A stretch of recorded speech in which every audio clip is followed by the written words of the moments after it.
Bonjour, bonjour, rebonjour, c'est votre frère, votre ami ST. Aujourd'hui, on va encore parler de l'humain comme on avait su commencer. On va continuer dans le même optique. Et cette question, j'ai pas traité ce sujet. Ça vient de l'un de nos internautes qui avait demandé. J'avais une autre sujet, mais je me suis dit, comme lui, il a demandé ça, c'est très important pour lui. Et je vous suggère tous, chaque tout un chacun qui a une question de le poser, qu'on le traite ensemble. J'avais pas fait la vidéo seul, il était présent. C'est un ami, un internaute qui est toujours présent, qui m'a demandé est-il possible de faire de rapport quand votre conjoint est en état. Parce que pourquoi j'ai dit conjoint, j'ai pas dit femme, parce que il y a des gens qui m'écoutent qui sont pas religieux et ils ont des femmes consorts. Voilà, quand votre conjoint est en état, est-il possible d'être elle, avec elle, de faire, d'avoir des rapports et consorts.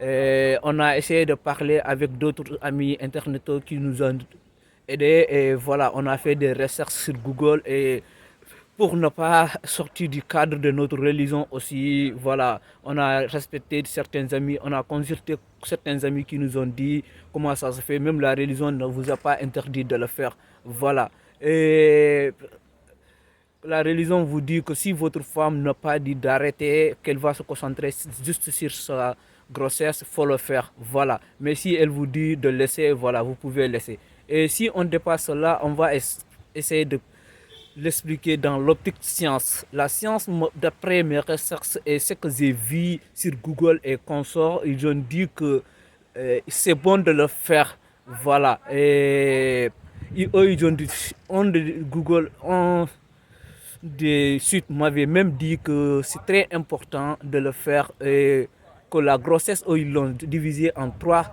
trimestres. Et c'est quoi ces 3 trimestres? Du premier mois à 4e mois, ça c'est le trimestre dans lequel la femme a des vertiges et consort ne veut pas être avec un homme. Ce temps-là, il faut la laisser et il faut être seulement à côté d'elle, de parler avec elle. Voilà. Et deuxièmement, après là-bas, elle dit que ça part du 4e à 7e mois.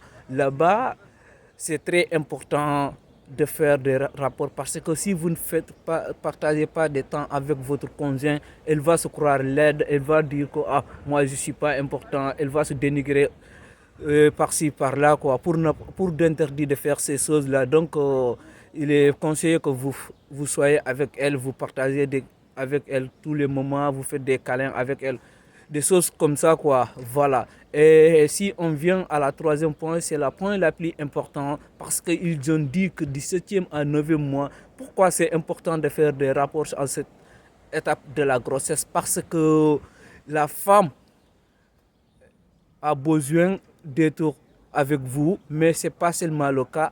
Scientifiquement, ils ont dit que l'esperme contient un liquide qui facilite l'accouchement. Et on tous, nous savons en quoi la difficulté de l'accouchement. Quelque chose qui peut aider l'accouchement, il est conseillé de le faire. Voilà. Et je me souviens même, un de mes professeurs me disait, il a dit qu'il y a quelque chose que Dieu a cassé aux hommes, c'est de l'accusement. Mais à l'heure qu'une fille accusée va toujours aller demander directement à sa mère de la pardonner toutes les mauvaises choses qu'elle a fait, on sait que c'est une chose très difficile. Voilà, on n'a qu'à respecter nos parents.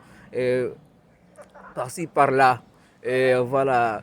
Et après, ils ont dit que dans l'Internet aussi, m'avait dit, si votre cas est particulier, que vous faites le rapport et que la femme arrive à avoir des saignements, vous devez aller voir un gynécologue, un spécialiste dans ce domaine ou une sage-femme pour que, voilà, vous réglez votre cas est spécial, quoi, parce que certains couples, leur cas est spécial. Mais la question en est que, la réponse de cette dernière question en est que là où on dit, est-ce qu'il est possible que la femme redevienne enceinte?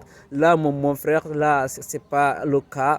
La femme ne va pas retomber enceinte parce que tout ça, c'est contrôlé. Vous savez que c'est pour cela qu'on dit qu'il ne faut pas séparer les sciences parce que tout ça, c'est contrôlé par les hormones. Les hormones sont contrôlées par l'hypothalamus. L'hypothalamus est dans le cerveau et voilà. Tout ça, c'est pour cela qu'on dit qu'il ne faut pas séparer les sciences. Et pour bien comprendre les sciences, il faut les prendre dans la globalité, l'encyclopédie des sciences. Voilà. Je vous remercie et je vous rappelle encore que je ne suis pas un n'espère, parce que cela m'était conseillé par un gars. Je ne suis pas un expert, je suis juste un étudiant, voilà, qui veut aider les gens qui en ont besoin. Voilà, mais je vous remercie encore.